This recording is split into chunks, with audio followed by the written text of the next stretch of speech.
Paul, McGuire, Grimes, ABC, Minneapolis, Joaquin, it is an absolute honor getting to talk to you today. Get out of town. I'm serious, so thank Come you for on. the time Well, today. thank you for being here. Yeah, I love the new angle that you took on this film, and one of the things I love about it is this idea of music therapy. And there's a line in the film, how we use music in this class to make us feel whole. How important was music to you growing up?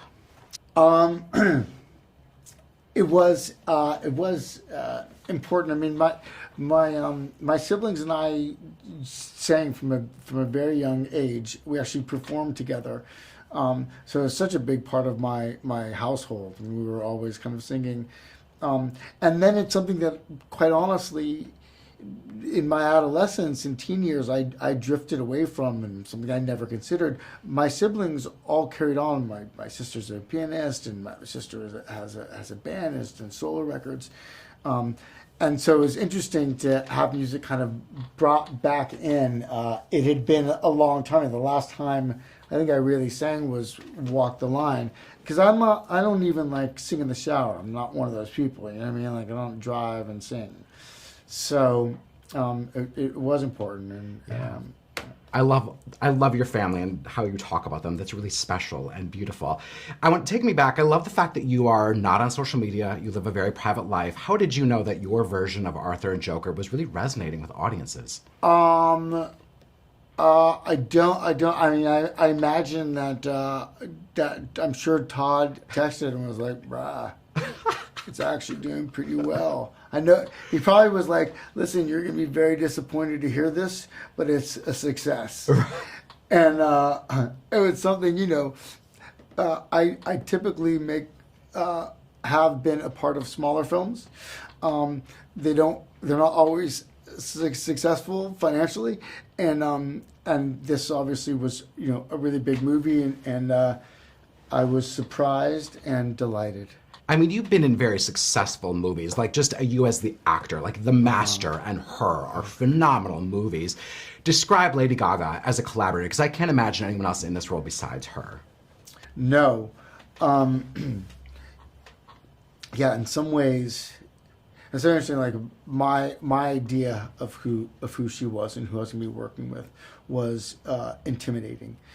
And then I remember I went to dinner with her and Todd, and actually we met at her house, and she was just cool and easy, and like talk about anything, and it felt like effortless, the conversations that we were having about the character.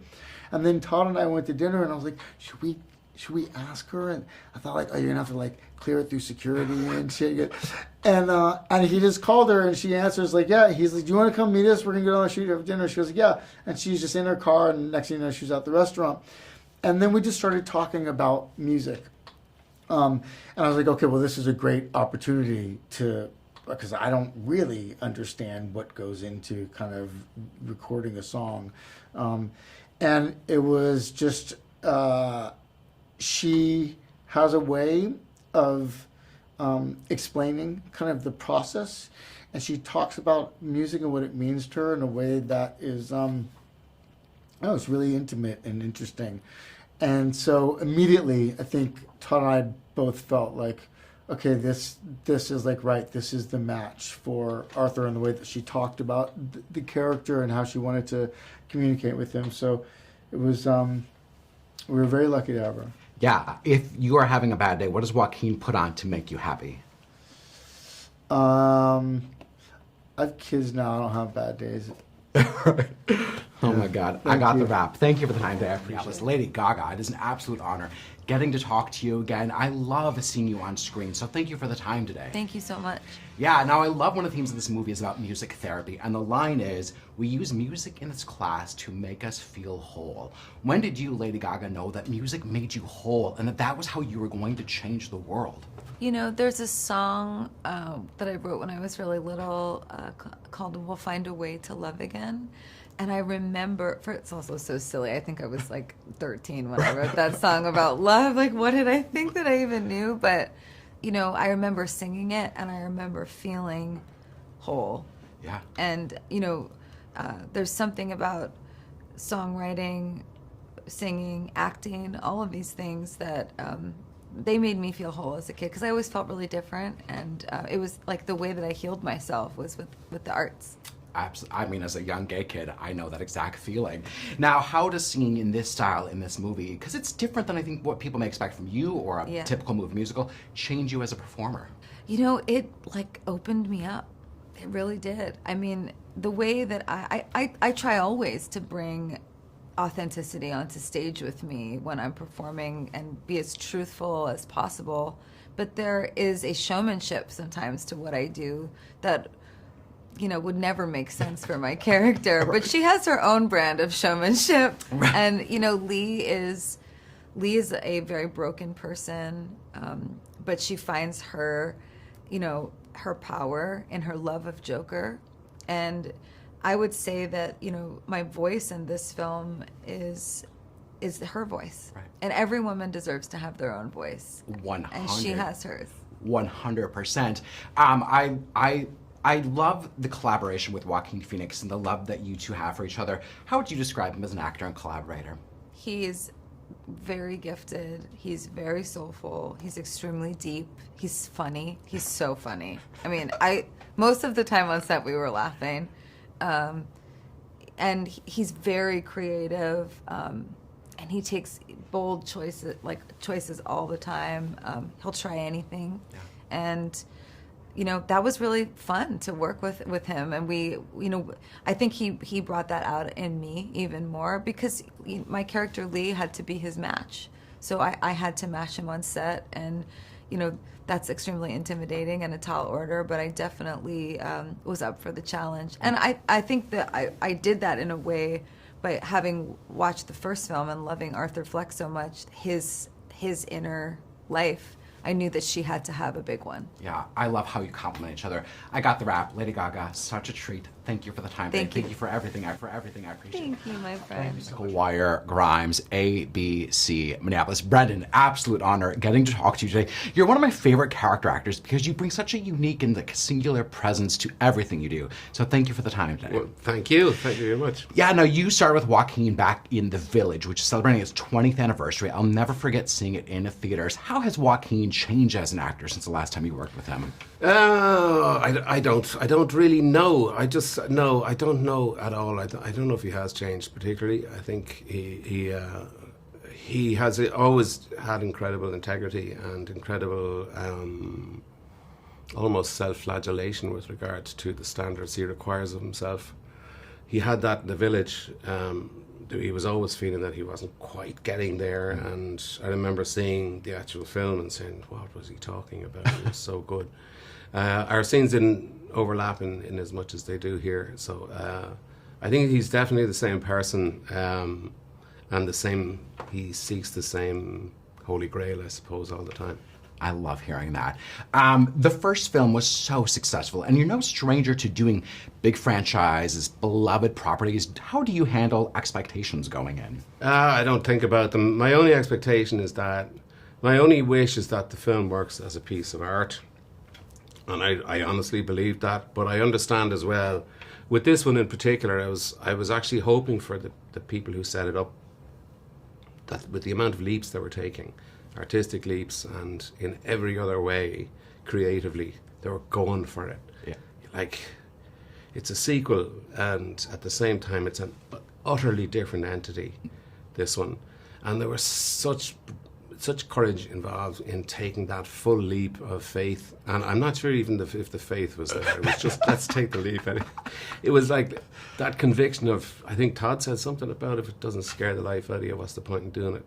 And when that happens, I want people to respond but to be honest, once I see the movie myself and I find myself moved by it, that's what I really wanted to begin with. Yeah. And I think it's a very profound piece of work, so I'm very happy about that. I love when you're happy about your own project. I think that's fantastic. Yeah. Now, I love the kind of angle of music therapy and the way that music changes us. And there's a line, we use music in this class to make us feel whole again. What role does music play in your own life? Well, it's always been, it's one of those, it's an artistic avenue to pursue. It's a creative sort of avenue, and in the end, it's a kind of a therapy where I used to play a lot of Irish music, and there can be no words required, where you just sit about and play tunes, and the music works of itself. And that to me was just a very embalming thing. It kind of soothed the soul in a way, but it can be so exciting. So it's a kind of a companion through life, I think. If Brendan is having a bad day, what music does he or artist turn to feel happy? That's an interesting question. I don't know. I don't have a go-to like that at all. I have quite an eclectic taste. My mother had a reel-to-reel tape when we were growing up, and her taste was right across the board. And she'd have classical music followed by, Jimmy Durante or something. So I've always acquired that and tried to kind of pursue as much of, I take little tastes of different things, but I do have an affinity with Irish dance music, which is kind of where I go to for the most part. Yeah, absolutely. I love that. As someone that's Irish, I just love that too. I'm getting the rap. Brendan, such a treat talking to you today. Thank you so much for the time. I appreciate it. Thank you. Cheers. Thank you. Wire, Grimes, ABC, Minneapolis. Todd, it is really great talking to you today. So thank you for the time. I really appreciate it. Thanks for being here. Yeah, and I want to go back a little bit. When did you know that your version of Joker was really resonating with audiences? I mean, you didn't really know until it came out, but I knew before it came out that it was striking a chord, certainly with people. I didn't know if they were going to show up to the movie, but it was certainly, there was a lot of talk about the movie before it came out. We just didn't know if that would translate to people buying tickets. Right, and they certainly did, which is really terrific to see this in the theater. How early on was Joaquin involved in planning what the sequel story and the themes were going to be? Because I'm assuming that he's very particular about Arthur and how he would treat Arthur. 100%. I mean, I what we forget now, or maybe you don't, but the movie came out a couple months later. The pandemic starts, and we're all locked away. And I'm start going, maybe we should do a sequel. And I start texting Joaquin, and we just start talking about it. So pretty early on, and then I said, well, let me go off with Scott Silver, who I write these movies with, and bring you something to at least I think I probably showed him an outline of some sort to start Joaquin. So yeah, pretty early. I love that you took this in a very different direction. I think what anyone is really going to expect, which is thrilling there. You worked with Lady Gaga a little bit on Stars Born as a producer. A little as a producer, yeah. Describe that collaboration, because I feel like only she could have played this version. Basically. I mean, the more Scott and I kind of dove into the script, the more it became music. The more we were leaning on music or going to music. And so then I realized, oh man, we should really find an actor who brings music with them. Of course I knew her a little bit, and I thought, well, that would be crazy, and so I think I reached out to her and said, we're working on this thing, and that's where it started. But yeah, I agree with you. The story we told, who better, right? I love that you had the courage to even just go to her, because I bet there's probably filmmakers, people out there like, oh, she would never do it. I'm not even going to send it to you, but you did that, which is great. Yeah, I mean, that's what you have to do. Yeah. I love the theme of music therapy in this, and there's that great line is, we have music in this class to make us feel whole. Yeah. Are there musicians or artists that you listen to that makes you feel whole as a person? Oh yeah, a million, but I would say my whole life, Neil Young, for some reason. Oh, the Crazy Horse. Yeah, for some reason. But yeah. I love IMAX cameras and filming on IMAX, which you really did gloriously here. Why was that important to you, and what do you think pushed you as an artist? Well, we filmed for IMAX, meaning for those theaters, and what happens is you're able to jump aspect ratios within the movie, which you obviously know. But most people, they go and they don't even really see it, but they feel it, and that thing, that sort of immersive feeling that they don't necessarily that some audiences can't put into words. To me, it's just another tool that filmmakers have to paint, And I'm with you. I just think it's the way to see a film. I think when you experience that, I'll never forget seeing The Dark Knight in IMAX. Exactly. And what Chris Nolan did is something that you'll never forget. Yeah. One of the things I love here, too, that you're talking about is the sensationalism of crime and trials.